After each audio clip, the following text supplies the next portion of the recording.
Tricia Russell is a senior counsel at First Liberty Institute. The anti-Christian sentiment and bias that goes on in government has got to stop, not just around the world, but right here in the good old U.S. of A. Good morning, Keisha. Morning, Fawn. How are you, girl? Doing good. Awesome, awesome. You know, I've gotten so many First Liberty releases in the last 2 weeks where you've been successful and people are being called in to testify for other people's cases from cases you've already won. It's like you guys are everywhere.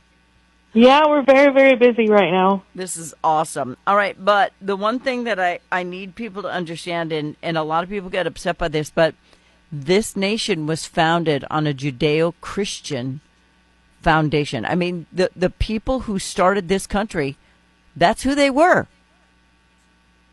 Yeah, and I tell people that, a lot, and I write about it in my book, and I tell people that there's no getting around it. It doesn't matter if you like it or not.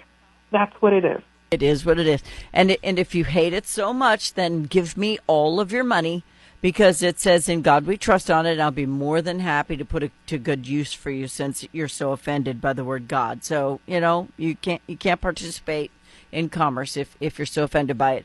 I digress, but I'm just saying it's really silly to be that upset about this, I think, because it just is a fact. Yeah, absolutely. And it's one of the reasons why we're in a situation where the president has to create anti-Christian task force and to ensure that, Americans are being treated the way they're supposed to under our Constitution. I mean, I told you I'm representing a woman right now who was kicked out of the classroom just because she keeps a cross at her personal workspace. And you have a new one, too, that I read that I believe John sent to me about a teacher was told to take off her Christian necklace. Yeah, that's crazy. Yeah, yeah. So we've got a lot going on, and we definitely need a task force to look at anti-Christian bias, and because we've got, it's not just about religious liberty in general, which is what we do at First Liberty, but for whatever reason, Christianity, as you know, is often the target. Mm-hmm. And we need to pay more attention to that for sure. We do. And Christianity is such a wide definition of what Christians are, because there are so many religions, different. I mean, and I'm talking like Methodist, Catholic, Lutheran, Baptist, Pentecostal. They all believe in the same God. They just have different rules at their church. But the rules that are the ones that are sent by God, they're the same in every church. So who are all these people who are so offended by religion?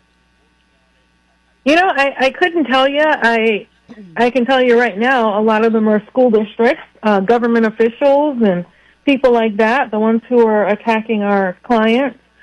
But unfortunately, we're just going to keep going with First Liberty's, mission. And I don't know if you remember, we represented the Navy SEALs. Mm-hmm.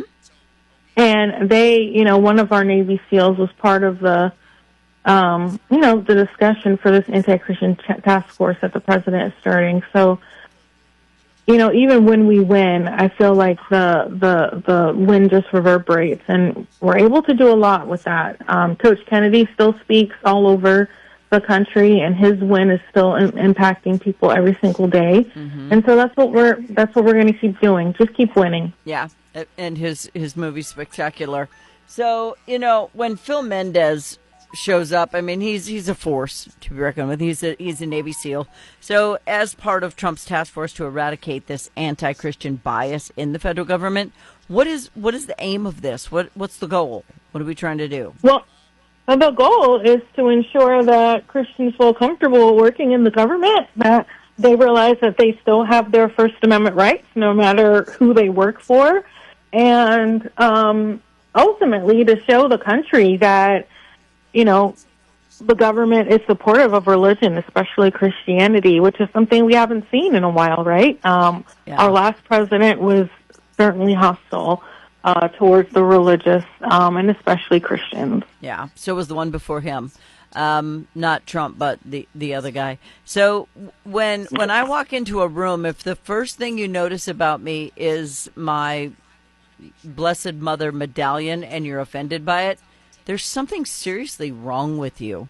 That's immediately where your eyes go, because those are the kind of people who are looking for something to be offended by. It's like that's what they live for, just to make other people uncomfortable. I don't care if you wear a yin and yang bodysuit. Knock yourself out. I don't care. People walk around with tattoos of satanic things on their bodies, and I don't care. People walk around with people having the cross upside down, and they think it's okay because it's just a gimmick. It's a band. It's, they're making fun of my religion, but I don't pitch a fit about it until they say something to me about mine. And now we got to fight, because if it's a live and let live, then we're fine. But if it's I'm going to live, but you can't do what you want, now we got a problem. Yeah, I agree, and I do think that when I think about what's going on in education, and I think about what a lot of people on the left are trying to have children look at, these really horrible pornographic books. Ugh. But then they're complaining if the teacher has a cross in the classroom or there's any religion mentioned. So these kids can look at these, just inappropriate books, but they can't see the cross. They can't see a teacher pray. It just shows you where we are in our country. Do you not love the video of the little boy who went to the school board meeting, was reading from a book he checked out at his library at his school that was so pornographic, everybody was telling him he had to stop talking? And he's like, well, I checked it out from my library. I'm a 7th grader, so right. Yeah. Why shouldn't I read it here? So we've got everything backwards right now, and we're attempting to right the wrong with this new not just federal lawsuit, but with Donald Trump trying to make it part of the federal government. But we got to make it permanent, or an executive order is not going to fix it. Yeah, well, and unfortunately, it's hard to fix anti-Christian bias. Mm-hmm. It's going to be there. There are going to be people who feel that way, but I think the best thing we can do is to ensure that the government isn't giving its imprimatur to anti-Christian bias, mm-hmm. and I think what Donald Trump is doing is a great first step. Okay. Yeah, and remember, it's already in the Constitution's the First Amendment, your freedom of religion, not from it. So the disciplinary steps they took against against chaplains. How dare a chaplain be religious? And right. Yeah, just stupid stuff that they've been doing.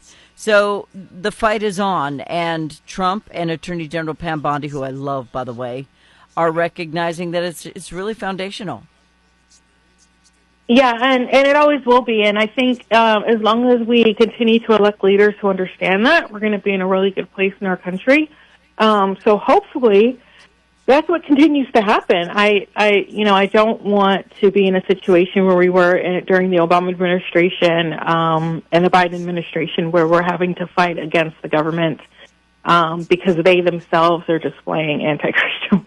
They themselves are biased, and it helps a lot. I mean, like I said, we defended the Navy SEALs, a couple dozen, during the Biden administration, those who didn't want to take the vaccines because of religious exemptions, mm-hmm. and the administration did not want to honor that. But can you imagine, trying to discharge, these incredible service members, Navy SEALs, who are probably some of the healthiest people on the planet, mm-hmm. Because they won't take this vaccine, and it's so out of control.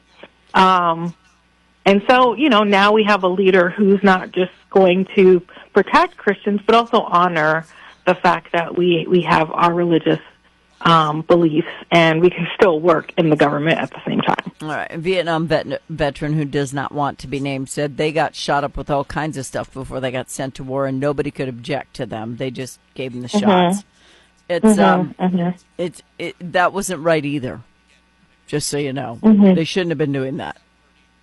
I mean, if I'm going to a place where I'm going to get malaria, I want the shot. So that would be my choice, and I would take it. But the COVID-19 shot was derived from fetal tissue, and I'm not okay with that as a Catholic. I'm not. So I'm not taking the shot. It's that simple. No matter what I have to lose, I won't do it. And I think the Navy SEALs felt the same way, so they didn't take it. But that's all water under the bridge because they've been vindicated because of First Liberty. So now, you said something about a book. What you got going on there, Miss Keisha? Oh, yeah, I have a book out called Uncommon Courage.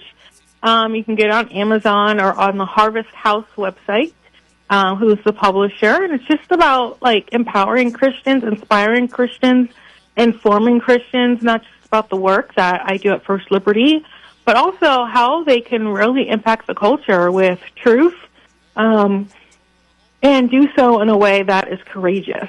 Yeah. Have you been watching American Idol? I hate to flip script, but have you? I have not. I have not been watching American Idol. You need to go but back I and watch heard the there episodes. was a little bit. Yeah, I heard about that. Yeah. There was an entire night of faith. They did an entire night based on singing for God. Yeah, I heard. I'm like, quite the change, right? That quite the change. Never would have happened. Nope, never would have happened with Katy Perry sitting there, but now it's Carrie Underwood, so it's a whole different ballgame.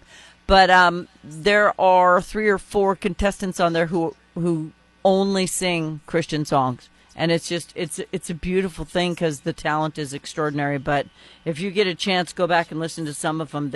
You'll be crying. You'll have your hands in the air. It'll be wonderful. You'll love it. And I think I'll definitely do that. Yeah. I heard about it, but haven't listened to it yet. You got to go do it. Religion's making a comeback, and First Liberty has been part of that. They've been fighting for these ridiculous cases that have been going on. We've mentioned quite a few during this interview. And now they're trying to eradicate the anti-Christian bias in government. And First Liberty clients and cases are at the forefront helping fight the fight. She's a senior counsel at First Liberty Institute and now soon to be a best-selling author, I'm sure. Keisha Russell, thank you so much for your time, Keisha. Thank you, Fawn. Always a pleasure. Yes, same to you. Bye-bye.